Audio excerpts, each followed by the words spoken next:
Assalamualaikum warahmatullahi wabarakatuh. Kami dari kelompok 3. Di sini kami akan menjelaskan tentang pengendalian pencemaran laut.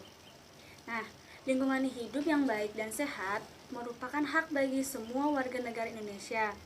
Oleh karena itu, negara, pemerintah, serta seluruh pemangku kepentingan berkewajiban melakukan perlindungan dan pengelolaan lingkungan hidup dalam pelaksanaan pembangunan berkelanjutan agar lingkungan hidup Indonesia dapat tetap menjadi sumber dan penunjang bagi seluruh rakyat Indonesia serta makhluk hidup lainnya.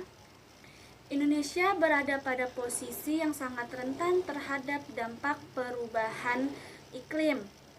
Pencemaran air laut juga diatur secara hukum karena air laut merupakan milik umum yang penguasaannya dimandatkan oleh pemerintahan.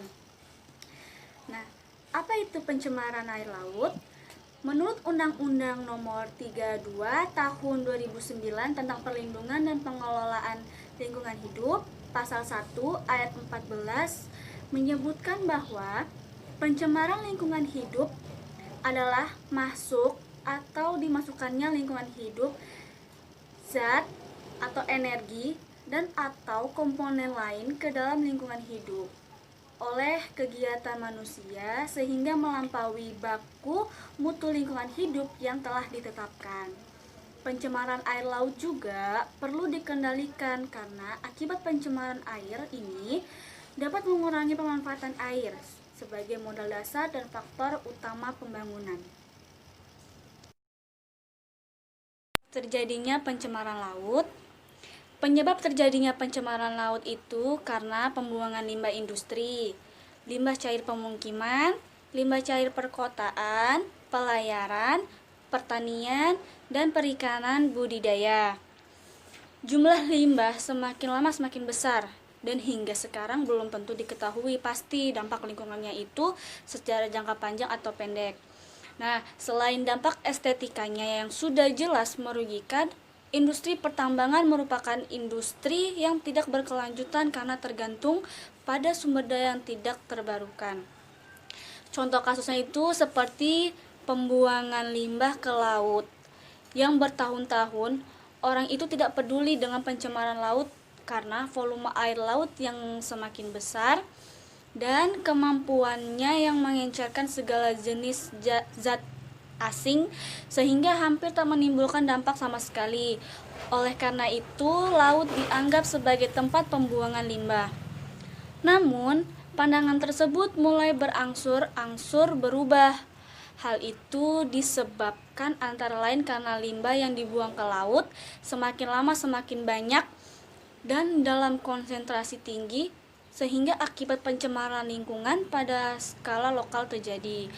Apabila pembuangan limbah ke laut secara terus-menerus ini dapat dilakukan, maka akan ditakutkan terjadinya dampak global dari pencemaran laut.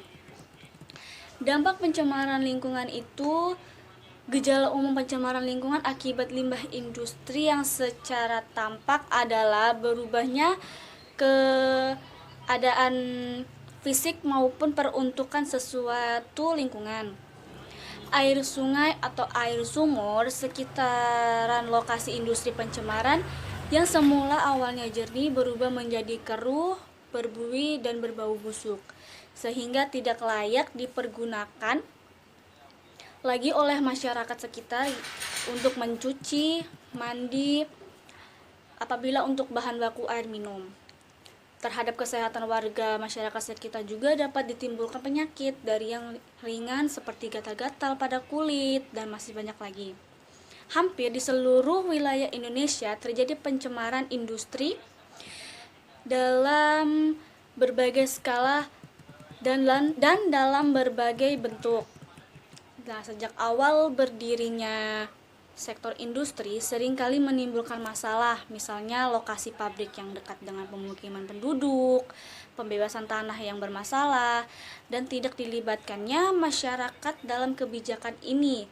Buruknya kualitas AMDAL, sering tidak adanya pengelolaan limbah dan lainnya sebagainya. Dampak lainnya yang timbul adalah polusi udara, polusi air, kebisingan, dan sampah yang beredar di sekitar pemukiman. Semua dampak tersebut menjadi faktor utama penyebab kerentanan yang terjadi dalam masyarakat. Kehidupan masyarakat pun menjadi tambah rentan karena buruknya kualitas lingkungan. Kemudian dampak dari logam berat. Nah, dampak logam berat ini seperti kontaminasi biota laut. Dampaknya bisa merusak terumbu karang yang ada di dasar laut. Nah, hal ini tentu bisa merugikan Indonesia karena terumbu karang merupakan salah satu kekuatan pariwisata Indonesia. Kemudian ikan-ikan. Nah, jika ikan-ikan yang telah terkontaminasi oleh limbah dikonsumsi, bisa memberikan ancaman bagi kesehatan manusia. Kemudian dampak pencemaran lingkungan. Dampak umum yang bisa kita lihat akibat dari pencemaran lingkungan adalah keadaan fisiknya yang berubah. Salah satu contohnya adalah perubahan warna air. Kemudian dampak suatu zat memiliki ciri dan dampak yang berbeda. Salah satunya adalah dampak sedimentasi. Dampak sedimentasi dibagi menjadi tiga, yaitu ada pendangkalan, kesuburan perairan, dan keanekaragaman hayati. Yang pertama, pendangkalan. Nah, pendangkalan yaitu endapan material-material padat dari dasar laut. Pendangkalan ini terjadi biasanya akibat sedimentasi antara pasir dan lumpur dari dasar laut. Hal ini salah satu contohnya terjadi di Telaga Sari, Kota Tegal. Banyak warga yang mengeluhkan bahwa laut atau dasar laut menjadi lebih dangkal yang mengakibatkan warga menjadi kesulitan dalam melakukan pekerjaannya sebagai nelayan. Hal ini juga mengurangi penghasilan karena banyak dari nelayan yang harus menunggu air pasang untuk bisa memulai pekerjaannya. Tidak hanya itu, eh, aktivitas juga terganggu akibat banyaknya sampah yang berada di bibir pantai di Telaga Sari. Kemudian kesuburan air. Nah, kesuburan air bisa rusak karena pembuangan limbah seperti yang terjadi di Teluk Buyat, di mana telah terjadi penyebaran lumpur pekat yang disebabkan oleh sedimen tiling. Kemudian keanekaragaman hayati. Nah, keanekaragaman hayati pun bisa rusak akibat sedimen tiling karena dapat merusak dan memusnahkan bentik. Hal ini yang mulai terjadi di Pulau Derawan. Sedimentasi yang terjadi di Pulau Derawan adalah karena pembukaan lahan sawit. Nah, pembukaan lahan sawit ini sendiri berasal dari hulu sungai yang sampai akhirnya bisa mengalir ke Pulau Derawan. Baik, selanjutnya saya akan membahas mengenai penanggulangan jika terjadi situasi darurat pencemaran. Namun sebelumnya perlu diketahui bahwa beberapa cara penanggulangan pencemaran laut telah diatur dalam Peraturan Menteri Negara Lingkungan Hidup Nomor 12 Tahun 2006 tentang persyaratan dan tata cara pembuangan air limbah ke laut adalah sebagai berikut. Pasal 2 menyebutkan pada ayat 1, setiap penanggung jawab usaha dan atau kegiatan yang menghasilkan air limbah wajib mengelola air limbahnya sehingga memenuhi persyaratan yang ditentukan sebelum air limbah dibuang ke laut. Ayat 2, persyaratan pembuangan air limbah ke laut sebagaimana dimaksud pada ayat 1 didasarkan pada perhitungan daya tampung lingkungan laut, karakteristik air limbah yang dibuang, rona awal badan laut, dampak pembuangan, dan upaya pengendalian dampak dan rencana pemantauan. Pasal 3 menyebutkan setiap usaha dan atau kegiatan yang akan melakukan pembuangan air limbah ke laut wajib mendapatkan izin dari Menteri. Ayat 2, Menteri dapat mendelegasikan wewenang pemberian izin pembuangan air limbah ke laut kepada Gubernur. Pasal 4 menyebutkan, setiap rencana usaha dan atau kegiatan yang akan melakukan pembuangan air limbah ke laut wajib mengintegrasikan kajian pembuangan air limbah ke laut sebagaimana dimaksud dalam lampiran 2 Peraturan Menteri ini ke dalam kajian analisis mengenai dampak lingkungan hidup atau di dalam upaya pengelolaan lingkungan hidup dan upaya pemantauan lingkungan hidup.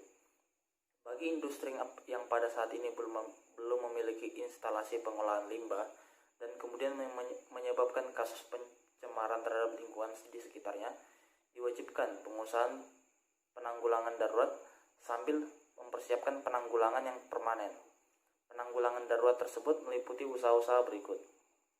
Yang pertama, pengaturan proses produksi.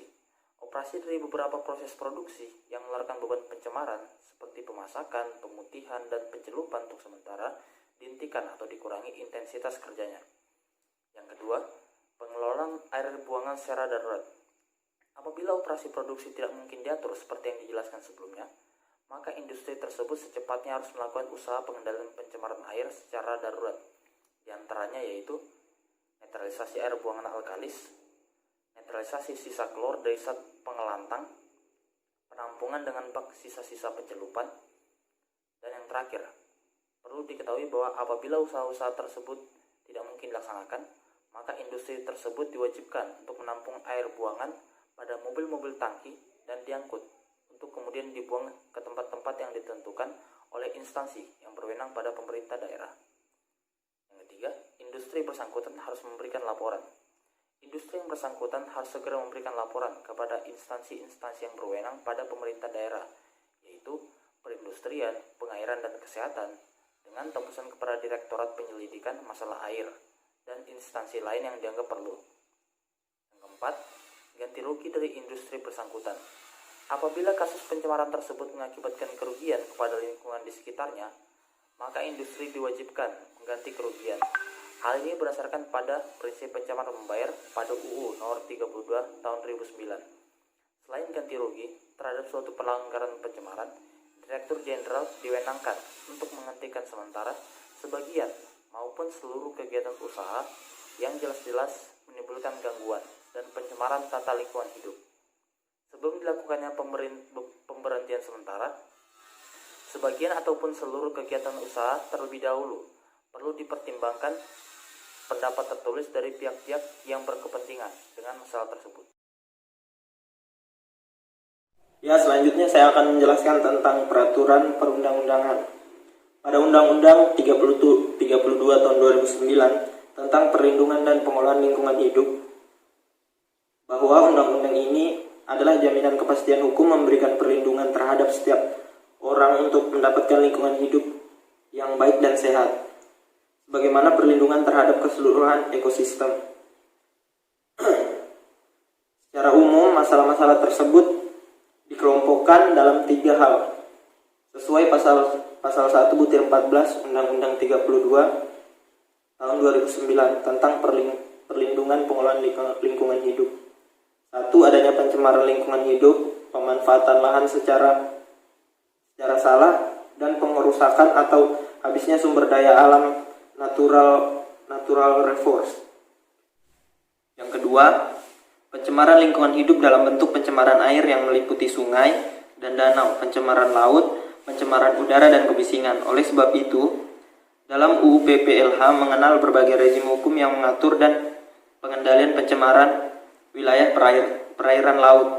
Rezim pengolahan pencemaran udara dan kebisingan sebagai ketentuan-ketentuan hukum pencegahan dan perlindungan pencemaran laut.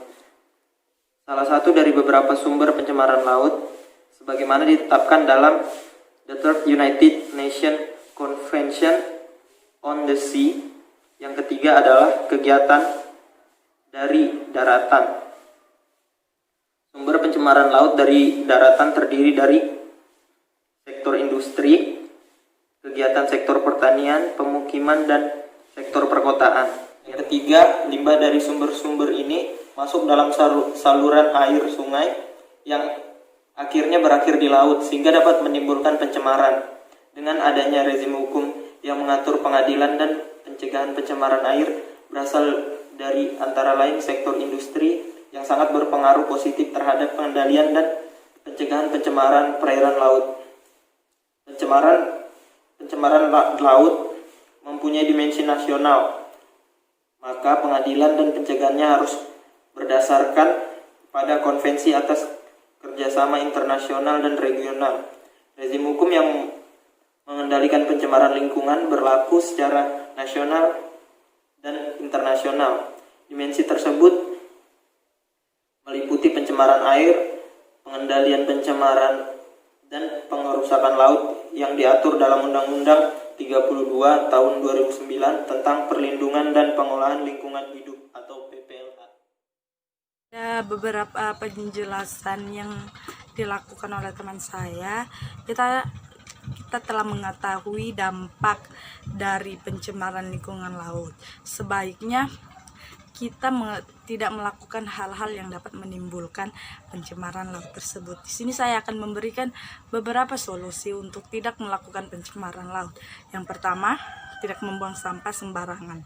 Mungkin seruan untuk untuk membuanglah sampah pada tempatnya itu seringkali telah kita dengar, tetapi salah satu solusi itu memang cukup berarti untuk jangan membuang sampah sembarang tempat, yang dimana saya mengambil kutipan dari Lembaga Ilmu Penelitian Indonesia atau LIPI yang menyatakan bahwa volume sampah laut di Indonesia menyentuh angka 0,7 sampai 0,9 juta ton sampah per tahunnya, yang seharusnya gerak kesadaran atau peduli terhadap lingkungan itu penting di lingkungan masyarakat. Pemerintah dalam hal ini melakukan beberapa strategi, khususnya Kementerian Lingkungan Hidup dan Kehutanan yang memiliki strategis beberapa, yaitu pertama, Gerakan Nasional Peduli Sampah di Laut, yang dimana mengedukasi agar masyarakat tidak melakukan pembuangan sampah di sembarang tempat, apalagi di laut, yang merupakan banyak ekosistem di bawahnya seperti ikan-ikan yang kita makan dan masih banyak lagi jenisnya. Kedua, pengendalian sampah. Ketiga, pengelolaan sampah plastik.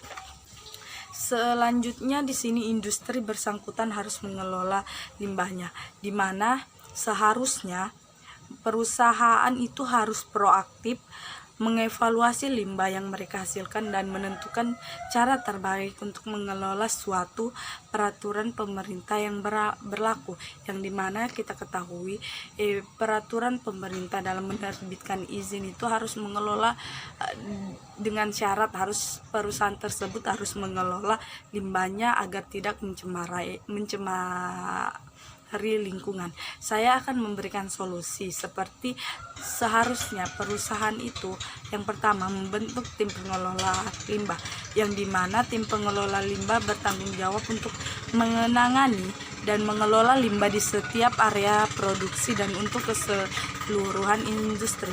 Kedua, menentukan ruang lingkup pengelolaan limbah, yang dimana menetapkan ruang lingkup termasuk tujuan dan sasaran pengelolaan limbah. Ketiga, membuat perencanaan sebelum melakukan survei peneliti. Yang selanjutnya, solusi selanjutnya melakukan evaluasi dan analisis kelayakan, di mana perusahaan melakukan evaluasi hasil penilaian limbah, mengidentifikasi peluang-peluang yang memberikan manfaat ekonomi dan lingkungan. Selanjutnya, penegakan perizinan, di mana dalam penegakan perizinan itu sebagaimana hal pengambilan air untuk keperluan industri memerlukan perizinan dari pemerintah daerah. Demikian juga halnya untuk pembuangan air limbah ke perairan, entah itu laut atau sungai. Perizinan pengambilan air lebih banyak menyangkut masalah kualitas atau debit sumber air yang diperlukan dan yang tersedia, sedangkan pembuangan air limbah selain menyangkut kuantitas juga kualitas sangat penting.